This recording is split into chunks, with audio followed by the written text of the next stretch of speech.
پاک پڑھا اللہ اس پر 10 رحمتوں کا نزول فرماتا ہے۔ محبت سے درود پاک پڑھیے۔ الصلاۃ والسلام علیک یا رسول اللہ وعلی آلک واصحابک یا حبیب اللہ۔ الصلاۃ والسلام علیک یا سیدی یا نبی اللہ وعلی آلک واصحابک یا سیدی یا نور اللہ۔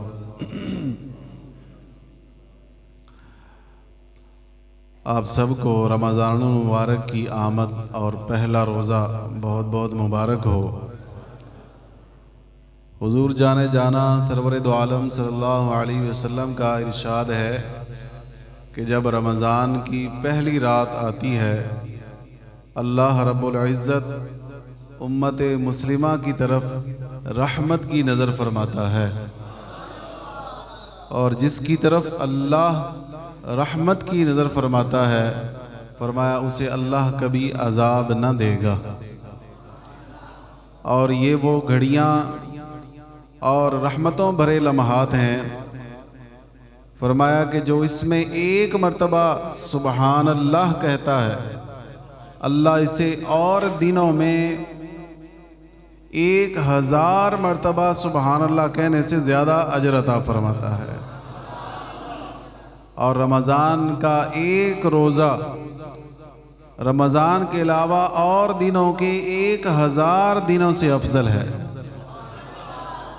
تو اس لیے ان روزوں کی قدر کیجئے گا، کہیں چند ایک روزے رکھ کے آپ تھک نہ جائیں، کہیں آپ کا روزہ چھوڑنے کا ذہن نہ بن جائے، بلکہ ان کی قدر کیجئے گا کہ اگر رمضان کا روزہ ایک بھی جان بوجھ کر چھوڑ دیا جائے، فرمایا پھر ساری عمر بھی بندہ روزہ رکھتا رہے تو اس رمضان کے ایک روزے کا اجر و ثواب حاصل نہیں کر سکتا۔ اور میرے کریم آقا صلی اللہ علیہ وسلم نے فرمایا کہ رمضان میں جو اللہ کا ذکر کرتا ہے اللہ اسے بخش دیتا ہے۔ تو یہ لمحات رحمتیں ہی رحمتیں ہیں، برکتیں ہی برکتیں ہیں۔ روزہ دار کا سونا بھی اللہ عبادت شمار فرماتا ہے۔ آپ اپنا کاروبار کریں گے لیکن اللہ اس میں بھی آپ کو عبادت کا اجر و ثواب عطا فرماتا ہے، بلکہ یہاں تک فرما دیا، فرمایا کہ الصوم لی، اللہ فرماتا ہے، حدیث قدسی ہے، فرمایا کہ روزہ میرے لیے ہے اور میں ہی اس کی جزا ہوں۔ جی تو ہمیں جب ایسا عمل اللہ تبارک و تعالیٰ نے دے دیا جس کی جزا خود رب کائنات ہے، اب اس کی تشریحات علماء نے الگ الگ بیان کی ہے کہ اس کی کیا تشریحات ہیں، کس کی جزا کیسے خود رب کائنات ہے۔ فرمایا ایک معنی تو اس کا یہ بنتا ہے کہ روزے کا اجر اس قدر بے حساب ہے کہ اللہ ہی قیامت کے دن بندے کو عطا فرمائے گا، اتنا زیادہ اللہ اجر عطا فرماتا ہے، لیکن اس صورت میں کہ بندہ روزے کا حق ادا کرے۔ اللہ تعالی ہمیں مکمل ماہ رمضان ادب و احترام سے گزارنے کی توفیق عطا فرمائے۔ عزیز دوستو، آج ہمارا موضوع ہے تعظیم مصطفیٰ، عظمت مصطفیٰ۔ اللہ تعالیٰ قرآن پاک سورۃ الفتح میں ارشاد فرماتا ہے اِنَّا أَرْسَلْنَاكَ شَاهِدًا وَمُبَشِّرًا وَنَذِيرًا، اے محبوب بے شک ہم نے تمہیں گواہ اور خوشخبری دینے والا بنا کر بھیجا ہے اور ڈر سنانے والا بنا کر بھیجا ہے۔ لِتُؤْمِنُوا بِاللَّهِ وَرَسُولِهِ وَتُعَزِّرُوهُ وَتُوَقِّرُوهُ وَتُسَبِّحُوهُ بُكْرَةً وَأَصِيلًا۔ پہلے اس کے ترجمے کو سمجھ لیں اور پھر اس آیت مبارکہ میں جو اللہ تعالیٰ نے ترتیب دی ہے اس ترتیب کا بھی ذرا لطف لیجئے گا۔ فرمایا تاکہ اے لوگو تم اللہ اور اس کے رسول پر ایمان لاؤ۔ پہلے نمبر پر ایمان کا ذکر ہے، لِتُؤْمِنُوا بِاللَّهِ وَرَسُولِهِ۔ پھر دوسرے نمبر پر فرمایا وَتُعَزِّرُوهُ وَتُوَقِّرُوهُ، اور رسول کی تعظیم و توقیر کرو، وَتُسَبِّحُوهُ بُكْرَةً وَأَصِيلًا، تیسرے نمبر پر فرمایا اور صبح و شام اپنے رب کی پاکی بیان کرو۔ اعلیٰ حضرت تو اعلیٰ حضرت ہے نا، آپ نے فرمایا کہ دیکھیں یارو یہاں پر ترتیب بھی بڑی لطیف ہے، بڑی ہی حسین اللہ نے ترتیب دی ہے۔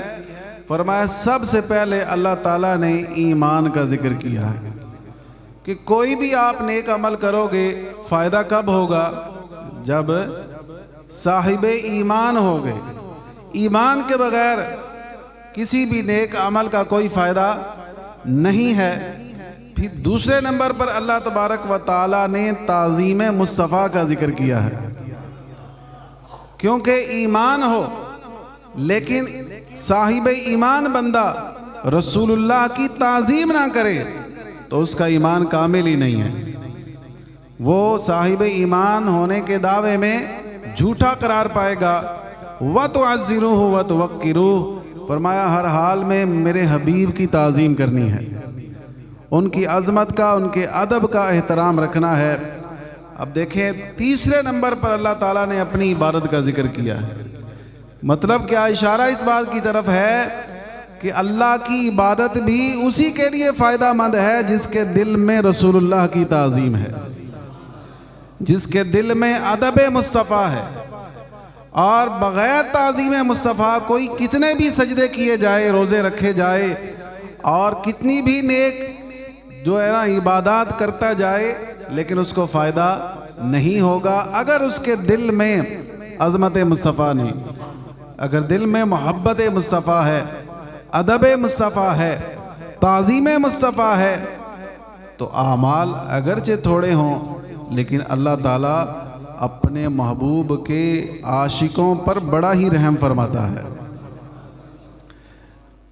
آپ میں ہم سب تو غلامان مصطفیٰ ہیں، حضور کی امت میں ہیں۔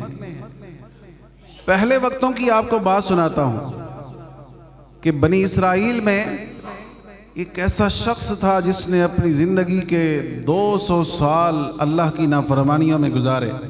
میری اور آپ کی عمر تو 2 سال ہے ہی نہیں، ہوگی بھی نہیں، اور ہماری ایوریج تو 40 50 60 سال ہے، اس سے آگے ہم کم ہی جاتے ہیں، لیکن اس نے کتنی زندگی گزاری؟ 200 سال، اور وہ بھی اللہ کی نافرمانی کرتے ہوئے۔ ایسے ہی وہ دنیا سے چلا گیا، اللہ کی نافرمانی کرتے کرتے ہی دنیا سے چلا گیا۔ اب لوگوں نے اسے ٹانگوں سے گھسیٹا اور کوڑے کے ڈھیر پر پھینک دیا۔ اللہ اکبر، قربان جائیں رب کی رحمت پر۔ اللہ نے حضرت موسیٰ علیہ السلام کو وحی فرمائی، اے موسیٰ جاؤ اور میرے اس بندے کی تجہیز و تکفین کا اہتمام کرو، جنازہ پڑھو اور اسے شان و شوکت کے ساتھ دفن کرو۔ حضرت موسیٰ علیہ السلام آئے، اس بندے کے بارے میں پوچھا، لوگوں نے بتایا کہ وہ تو بڑا گناہگار ہے، بڑا ہی نافرمان تھا اللہ کا۔ تو آپ نے حضرت موسیٰ علیہ السلام نے بارگاہ الہی میں عرض کی، مولا لوگ تو اس کے بارے میں یہ گواہی دے رہے ہیں۔ فرمایا جیسے لوگ کہہ رہے ہیں وہ ایسا ہی تھا، یہ صحیح گواہی دے رہے ہیں۔ فرمایا مگر اس کی ایک عادت تھی جو مجھے بڑی عزیز تھی، جو مجھے بڑی پسند تھی۔ فرمایا جب بھی وہ تورات کھولتا تھا اور جب اس کے سامنے میرے حبیب کا نام محمد آ جاتا تھا، حضور سرور دو عالم صلی اللہ علیہ وسلم کا اس میں گرامی آ جاتا تھا، تو وہ کیا کرتا تھا؟ اس کو چوم کر آنکھوں سے لگا لیتا تھا۔ تو فرمایا اے موسیٰ، وہ چوم کر آنکھوں سے لگاتا، درود پڑھ لیتا، میں نے اس کی اس ادا کو پسند کیا اور اس کی اسی ادا کی وجہ سے میں نے اس کے 200 سال کے گناہوں کو بخش دیا، اور فرمایا کہ اس کا نکاح 70 حوروں کے ساتھ کر دیا۔ یہ کس کی برکت ہے؟ تعظیم مصطفیٰ کی۔ بندہ گناہگار ہے، بندہ نافرمان ہے اللہ کا، نیکیاں پلے نہیں ہیں، لیکن دل میں تعظیم مصطفیٰ ہے، دل میں حضور کا ادب اور احترام ہے، اور حضور کی بارگاہ یارو وہ بارگاہ ہے کہ جس کے ادب خود رب کائنات سکھاتا ہے۔ دنیا داروں اور بادشاہوں کے درباروں کے آداب لوگوں کے خود ساختہ ہوتے ہیں، لوگوں کے اپنے بنائے ہوئے ہوتے ہیں، لیکن میرے مصطفیٰ کا دربار وہ دربار ہے جس کا ادب، جس کی تعظیم کا حکم خود رب کائنات دیتا ہے۔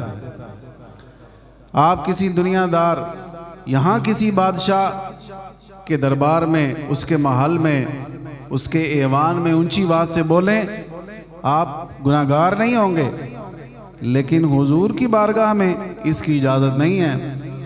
حضور کی بارگاہ کا کیا ادب ہے، خود رب کائنات ادب سکھا رہا ہے۔ فرمایا یا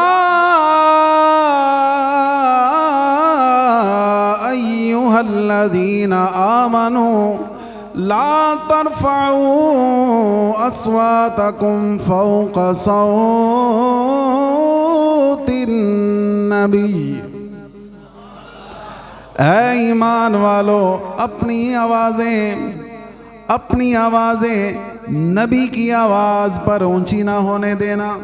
لا ترفعوا اصواتکم فوق صوت النبی ولا تجہروا لہ بالقول کجہر بعضکم لبعض۔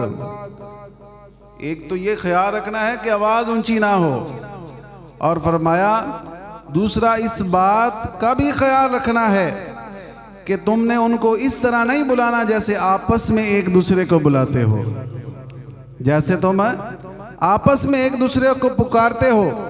اگر تم ایسا کرو گے، فرمایا پھر کیا ہوگا، ان تحبط اعمالکم وانتم لا تشعرون، پھر تمہارے اعمال برباد ہو جائیں گے اور تمہیں خبر بھی نہیں ہوگی۔ تو میرے محبوب کو ایسے نہیں بلانا جیسے تم آپس میں دوستوں کو، اپنے پیاروں کو بلاتے ہو، ایسے نہیں بلانا۔ حضور کو جب بھی بلانا ہے یا رسول اللہ۔ یہ آیت نازل ہونے سے پہلے صحابہ کرام نبی پاک صلی اللہ علیہ وسلم کو ان کے نام سے بھی پکار لیا کرتے تھے، لیکن جب یہ آیت نازل ہوئی تو صحابہ جب بھی بولتے تھے یہی کہتے تھے، فداک ابی و امی یا رسول اللہ۔ پھر القابات سے پکارتے تھے، پھر حضور سرور دو عالم صلی اللہ تعالیٰ علیہ وسلم کا نامی نہیں لیتے تھے، کہ نام لینا اللہ کو پسند نہیں۔ اللہ کو یہ بھی گوارا نہیں کہ لوگ جس طرح ایک دوسرے کو آپس میں نام لے کے پکارتے ہیں، میرے حبیب کا کوئی نام لے کے ان کو پکارے، بلکہ اللہ یہ چاہتا ہے کہ جب بھی میرے محبوب کو کوئی پکارے تو حضور کی صفتوں سے یاد کیا کرے۔ کبھی کہا کرے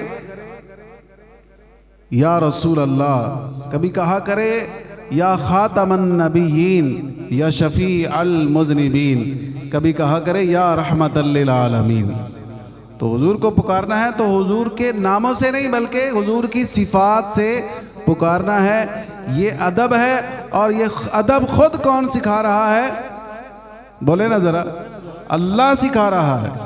یا ایھا الذین آمنوا لا ترفعوا اصواتکم فوق صوت النبی ولا تجہروا لہ۔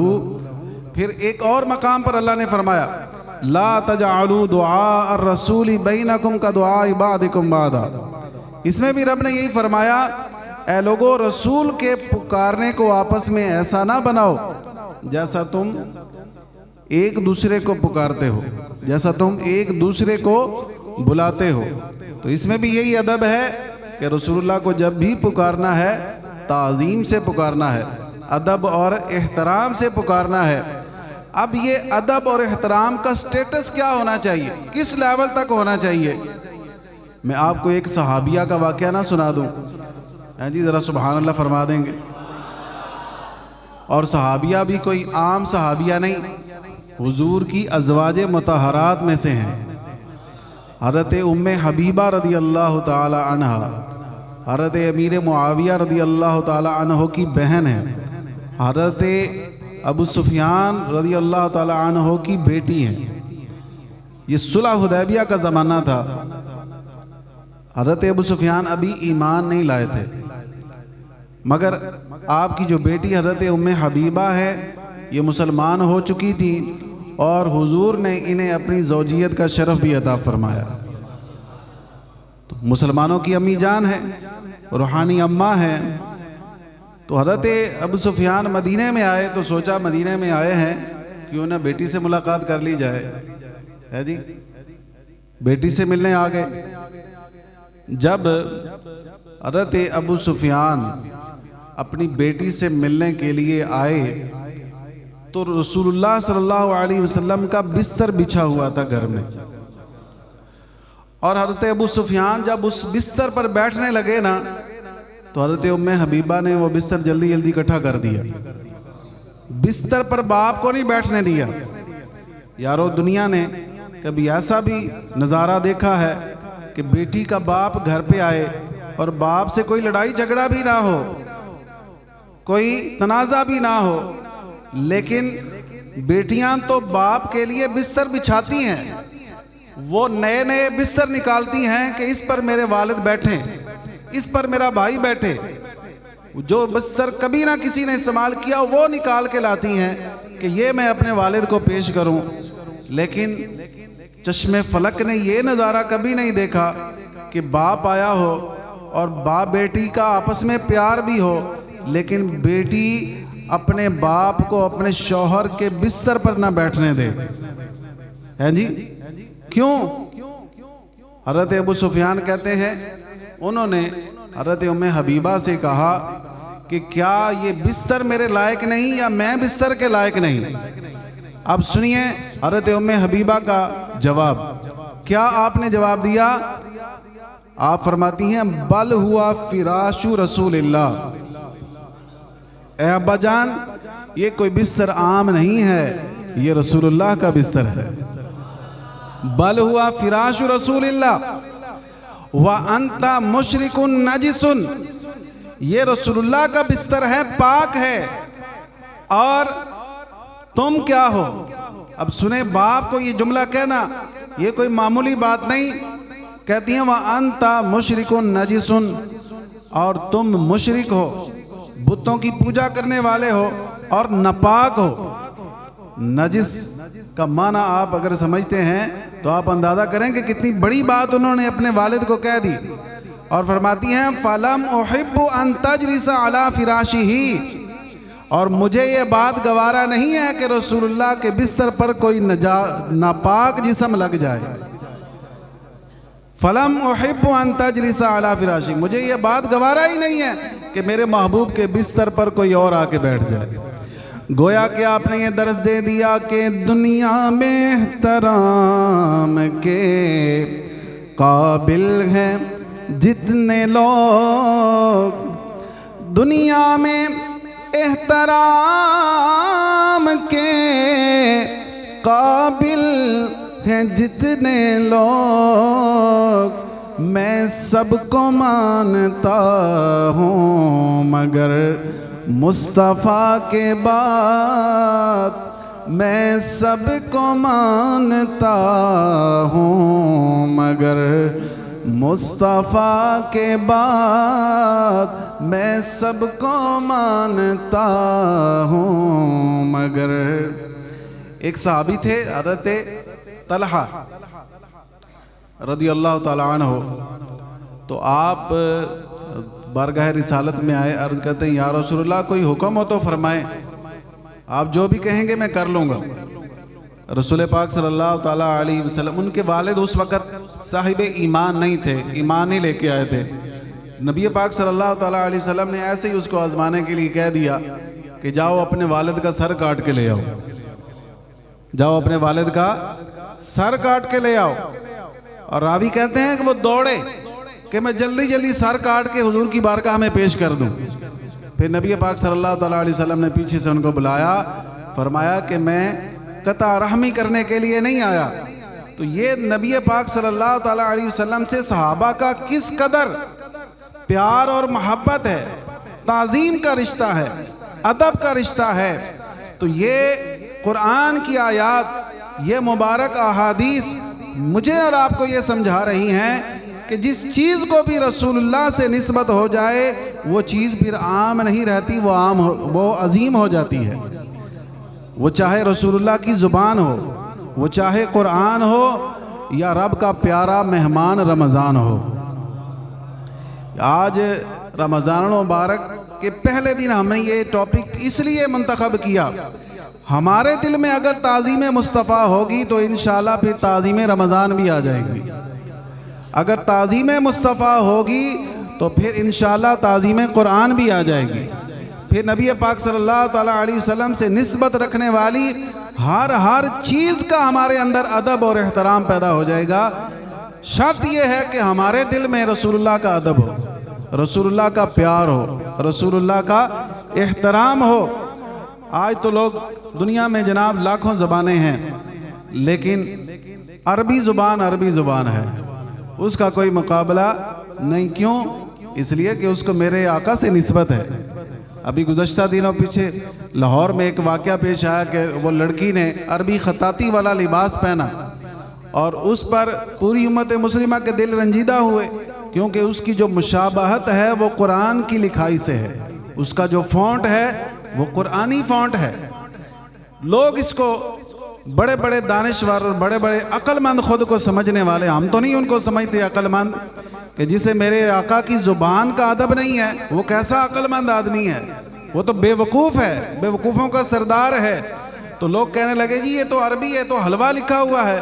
میں نے کہا یہ حلوے تک بات نہیں رہنی، یہ حلوے سے جلوے تک بات جائے گی۔ پھر وہی ہوا، یہ 8 مارچ کو میرا جسم میری مرضی والی آنٹیوں نے وہ حلوے والا لباس لگایا اپنے بینرز پر، اپنے چارٹ پر، انہوں نے اپنے سلوگن کے طور پر اس کو استعمال کیا۔ نیور اگین کا انہوں نے کمپین چلائی کہ یہ آئندہ نہیں ہونا چاہیے، اگر کوئی عورت اس طرح کا لباس پہنے تو اس کو کوئی روک ٹوک نہیں ہونی چاہیے۔ میں نے کہا آج تک تو یہ حلوے تک بات ہے، آگے یہ قرآن بھی اس میں لکھا جائے گا، آگے اس میں حدیث بھی لکھی جائے گی۔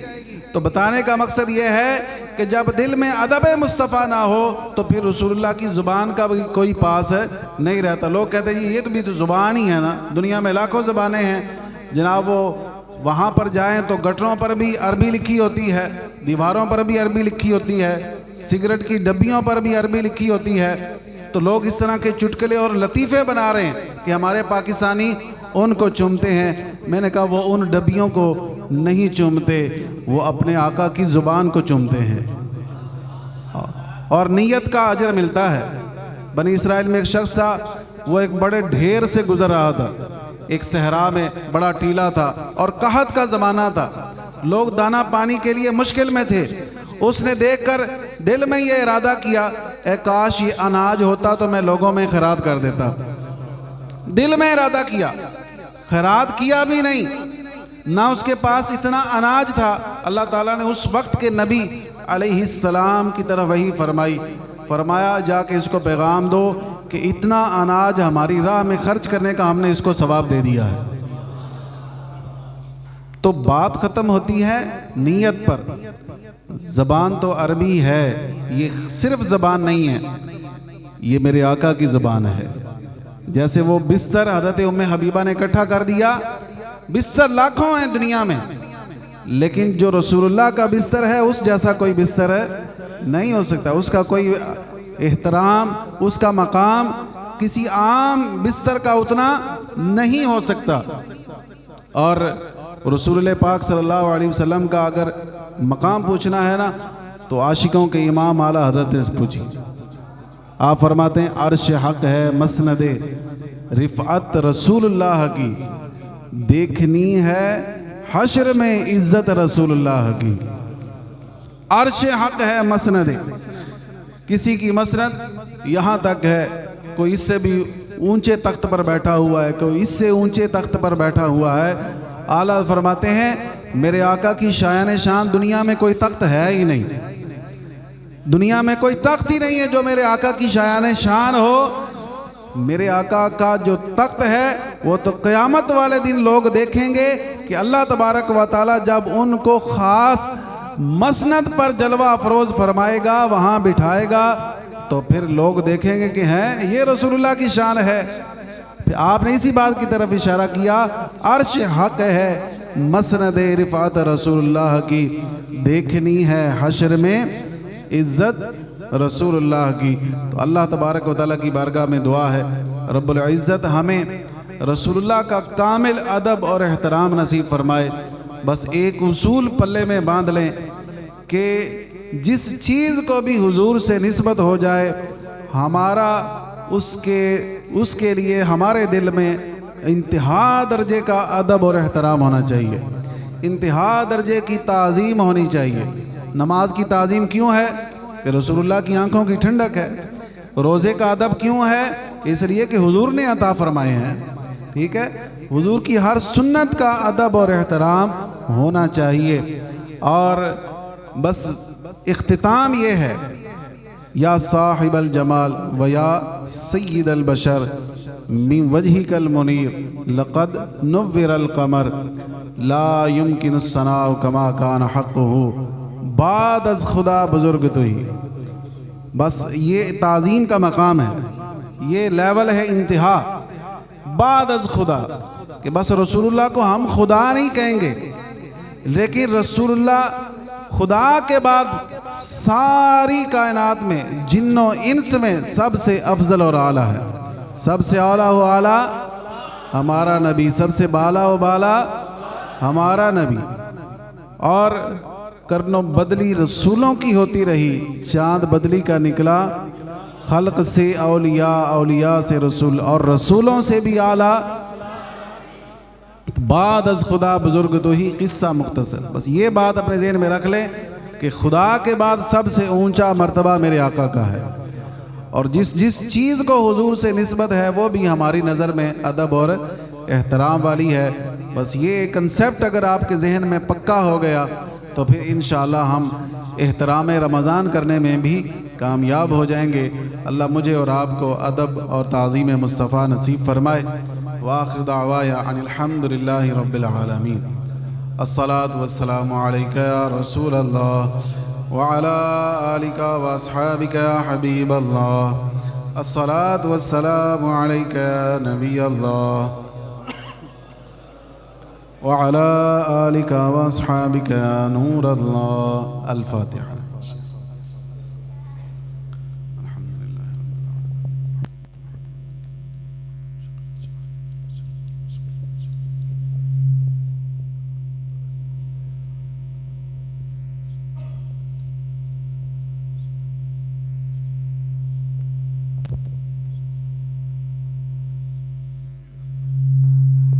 الحمد للہ رب العالمین والصلاة والسلام علی سید الانبیاء والمرسلین یا رب العالمین یا احکم الحاکمین۔ ہمارے ماں باپ کی اور پوری امت مسلمہ کی بے حساب بخشش و مغفرت فرما، ہمارے تمام صغیرہ کبیرہ گناہوں کو معاف فرما۔